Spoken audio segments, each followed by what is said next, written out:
Okay, as we are starting to finish up the method of undetermined coefficients for solving a differential equation, ordinary differential equation that has constant coefficients.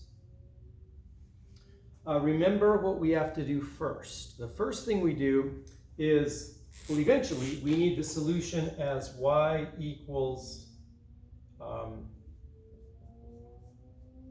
something like this, where sometimes I use y sub c, I think, for complementary, but I like this better.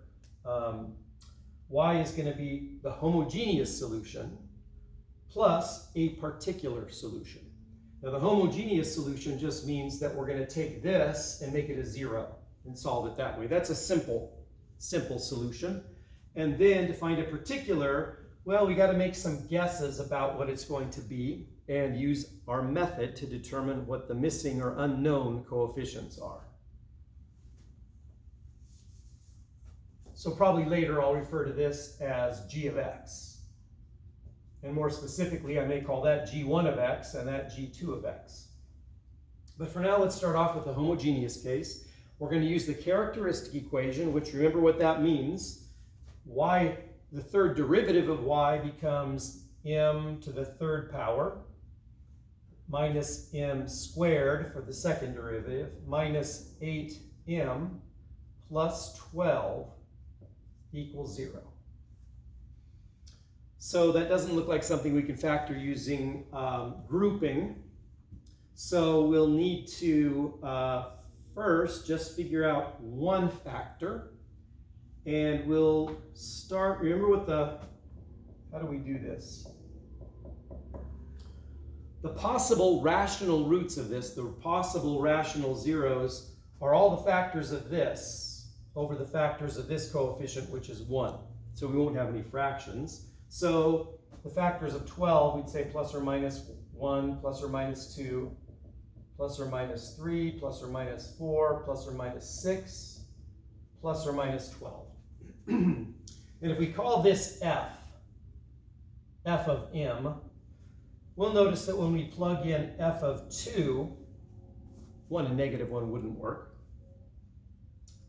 F of 2 gives us 2 cubed minus 2 squared minus 8 times 2 plus 12. So the negatives give us negative 20, the positive gives us positive 20, so that's it. So we found our first 0.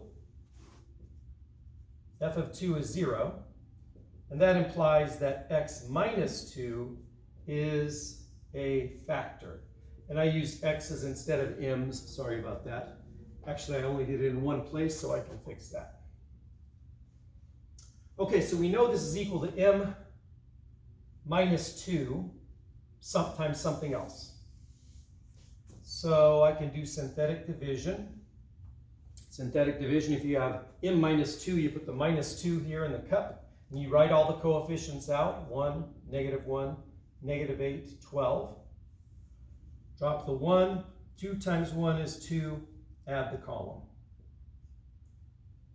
2 times 1 is 2, add the column. 2 times negative 6 is negative 12, add the column. And we knew we were going to get a 0. This is the remainder. We knew we were going to get a 0 because I know that m minus 2 goes evenly into this. So it turns out that f of m is m minus 2 times, these are the coefficients of the now quadratic, m squared plus m minus 6. So that's going to be equal to m minus 2, m minus 2, m plus 3. So the solution to our characteristic equation is 2, I'm going to write it twice, and negative 3. So now we essentially almost have the y sub h, the homogeneous solution. Okay, so we've got 2 repeats here, and we've got one distinct one. So the one distinct one is nice and easy to work with. That's going to give us a constant times e to the negative 3x. So our y homogeneous starts off with e, oops, sorry, I left off the constant, I'll call it C1, 3x, plus whatever we get when we have repeated roots. Okay, so one of them is going to be similar to this. So I'll write it down as C2 e to the positive 2x.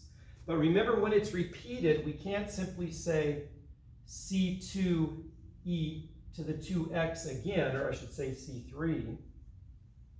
I need to multiply it by x. And so y sub h, I think I'll write it up here. Somebody erase the rest of the board. We can write this as C1 e to the negative 3x plus C2 plus C3x e to the 2x. Is that correct? I factored out the e to the 2x. Okay, so I'm going to erase all of this now. We've done the easy part. Actually, finding the particular solution isn't too difficult. So I'm going to erase all of this. We're done with the homogeneous part. Now we need to find y sub p, a particular solution. So I mentioned now that we kind of have to make a guess in this. And the guesses we make, you can look at a table in your textbook, but some of them are pretty easy to memorize. This is x. So we're gonna try, I'm gonna break the particular solution up into y, not just yp, it's gonna be yp sub 1 and yp sub 2. Yp sub 1 will be related to this, yp sub 2 will be related to that one. So, for the particular solution, for this one right here, I'm gonna guess a linear function, a generic linear function like ax plus b. So I'm going to guess y particular, I'm going to call it y particular 1, is equal to ax plus b. Well, if that is a solution, it means if I plug it in, it should be an equation. So I'm going to need to know, besides y, I need to know y prime. Y prime, P1, is just the derivative of that.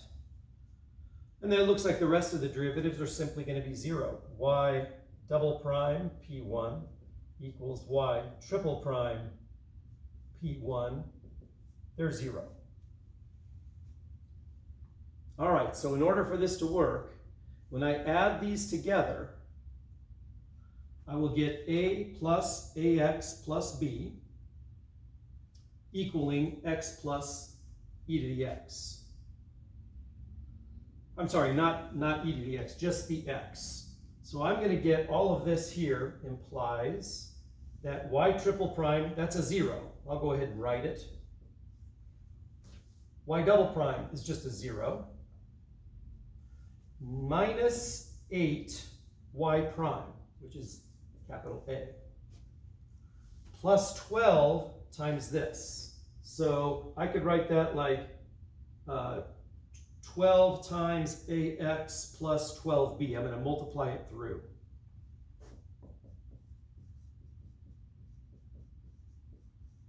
And that has to be equal to x.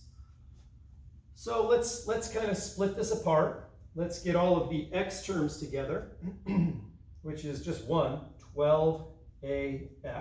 That's this guy right here. Let's get all the constant terms together. Let's see, minus 8a plus 12b equals x.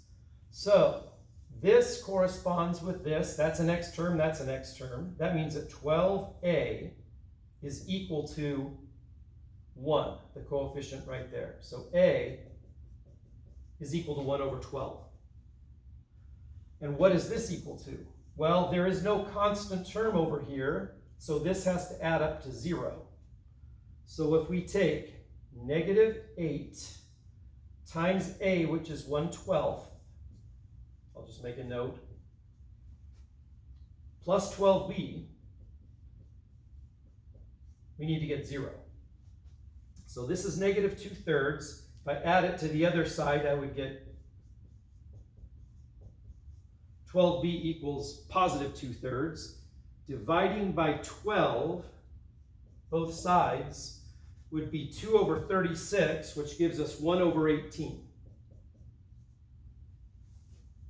So now that we know A, and now that we know B, we know part of the particular solution. We know y sub P1. So let me write it under here. yP1 is equal to this, but with our known values of A and B. So AX would be, where's A? 1/12 x plus B, which would be plus 1 over 18. So we're getting there. Now all I need to do is y sub P2. So we're going to repeat this business only with this term instead of this one. This was like, if this is g of x, here was g1 of x, and this is g2 of x. So now I'm going to erase the board and we will begin again.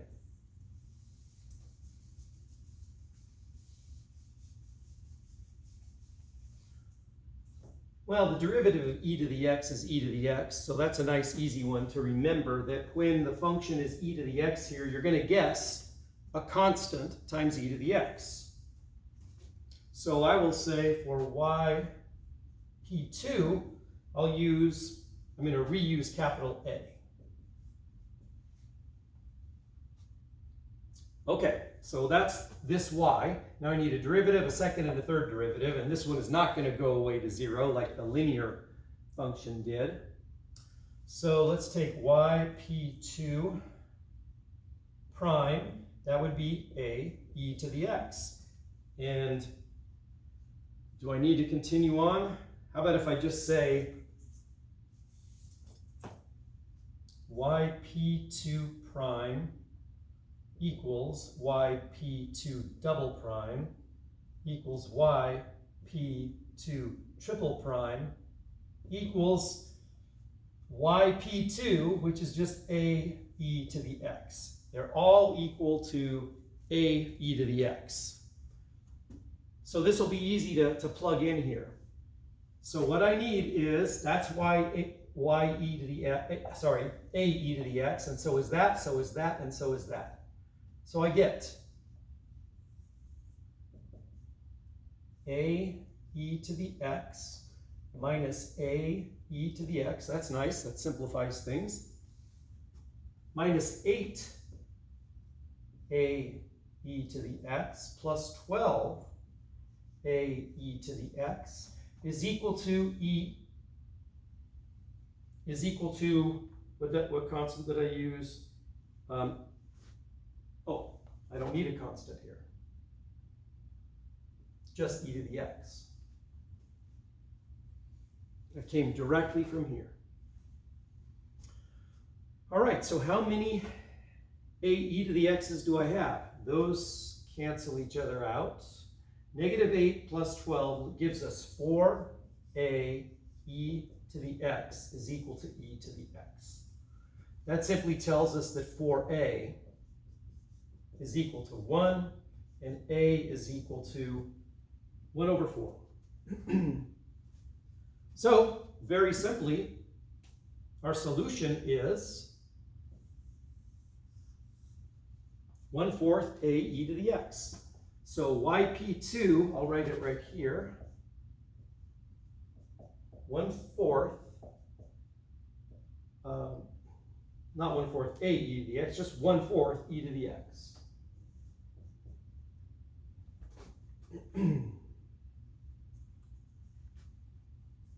Okay, so now we have that the final solution is equal to yH plus yP, and that's equal to yH plus, in our case, yP1 plus yP2. So we get y equals C1 e to the negative 3x plus C2 plus C3x e to the 2x plus the sum of these two. I'll go ahead and write them in the same order we've got them. 1/12 x plus 1/18 plus 1/4 e to the x.